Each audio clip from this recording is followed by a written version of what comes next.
LeBron James stands 6 feet 9 inches tall and weighs roughly 250 pounds. Across more than 2 decades in the NBA, he became the league's all-time leading scorer, earned more All-NBA selections than any player in history, and built a resume that spans multiple generations of basketball. But those accomplishments all came in one timeline.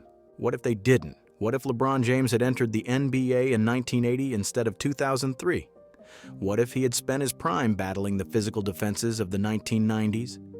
What if he had arrived during the slow, bruising early 2000s before the modern offensive explosion changed basketball forever? Whenever people debate great players across eras, the conversation usually focuses on what the player would lose. Older rules, more physical defenses, different styles of play. But LeBron creates a different question because when you look at his size, athleticism, intelligence, and versatility, it becomes difficult to find an era that would limit him more than he would reshape it. Every era would have changed LeBron James, but every era would also have had to deal with LeBron James, and that's a much bigger problem. The 1980s NBA was faster, bigger, and more physical than many modern fans remember. Teams pushed the ball relentlessly, especially the Showtime Lakers led by Magic Johnson. The three-point line had just been introduced in 1979, but most coaches treated it like a novelty rather than a weapon. Offenses were built around transition scoring, post-play, and mid-range shooting. For most players, that environment would require major adjustments. For LeBron, it might have been perfect. At 6'9" and 250 pounds, LeBron would have entered a league where very few perimeter players possessed anything close to his physical profile. Most wings simply weren't built to absorb his combination of strength and speed. He would have been larger than many forwards, stronger than most guards, and faster than players who outweighed him. Imagine a player with Magic Johnson's court vision attacking in transition with the body of a power forward. That's the kind of problem 1980s defenses would have faced every night. In a system like the Showtime Lakers, LeBron could have functioned as both a primary scorer and secondary playmaker. With Kareem Abdul-Jabbar occupying defenders in the paint, driving lanes would open constantly. Every rebound would become a fast break opportunity. Every missed rotation would become a highlight. The biggest misconception is that LeBron would have suffered because the era didn't emphasize three-point shooting. But why would he need to? A league that packed fewer defenders around the basket would have given him room to attack relentlessly. Instead of settling for threes, he'd be living at the rim. Instead of spacing the floor, he'd be collapsing entire defenses by himself. His scoring profile would look different. His impact wouldn't. The 1980s didn't have a category for a player like LeBron James. The league would have spent years trying to figure out what position he played while he spent those same years dominating it. Then comes the 1990s. This is the era most commonly used against LeBron in hypothetical debates. The reasoning is simple. Hand-checking existed. Defenders could use their hands to disrupt ball handlers. Games were slower. Physical contact was encouraged. Offensive systems relied heavily on isolation basketball. On paper, it sounds like exactly the kind of environment designed to slow LeBron down. In reality, it might have created an entirely different monster. The key thing people forget is that LeBron isn't built like a traditional perimeter player. He's built like Karl Malone. Malone stood 6 feet 9 and weighed roughly 259 pounds. Charles Barkley weighed over 250 pounds despite standing only 6 feet 6. Both players thrived because defenders simply couldn't handle their strength. Now imagine giving that same physical profile the passing ability of an elite point guard. Hand-checking works best against smaller players who rely on quickness and separation. It's much harder when the offensive player is physically stronger than the defender applying the pressure. LeBron would have absorbed contact, attacked through it, and forced defenses to collapse.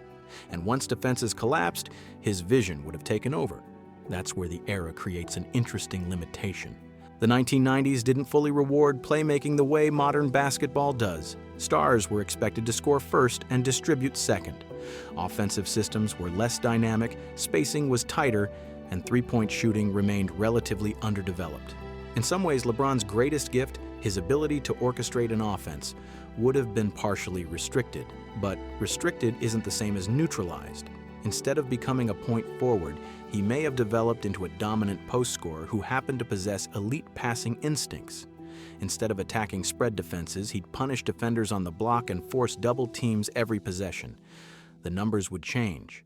The dominance would remain. The early 2000s represent the most fascinating scenario because they sit directly between two basketball worlds. The league was beginning to change, illegal defense rules were gone, zone defenses were legal, hand-checking restrictions were gradually becoming stricter. Teams were experimenting with new offensive ideas while still clinging to many old ones. This transition period was defined by players like Shaquille O'Neal, Tim Duncan, Kevin Garnett, and Kobe Bryant.